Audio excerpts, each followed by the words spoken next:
নমস্কার বন্ধুরা, কবিরাজ ঘর টিএসের পক্ষ থেকে সকলকে জানাই আন্তরিক শুভেচ্ছা এবং অভিনন্দন। কবিরাজি বা গাছগাছরা চিকিৎসা আমার পেশা। আজকে যে বিষয় আপনাদের সাথে আলোচনা করছি অশ্বরোগ নিয়ে। যাদের অশ্বরোগের প্রচণ্ড পরিমাণে রক্ত পড়ে এবং মলদ্বারটা ফুলে ওঠে, অসহ্য যন্ত্রণা করে, অনেক ওষুধ খাচ্ছেন, ওষুধ খেয়ে সাময়িক হয়তো ভালো হয়ে যায়, আবার হয়। একটি দৈব ওষুধ আপনাদের জানাচ্ছি, যেটা আপনারা সবসময় ধারে কাছেই পাবেন।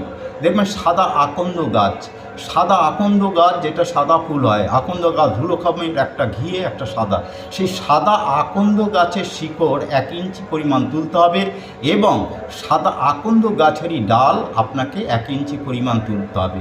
দুটো একসাথে নিতে হবে, নিয়ে সাদা সুতোতে যে কোনো সোমবার দিন আপনারা ওটা ধারণ করুন। ডান হাতে ছেলেরা, মেয়েরা বাঁ হাতে, অশ্বরোগ থেকে মুক্তি পাবেন। নমস্কার, সকলে ভালো থাকবেন।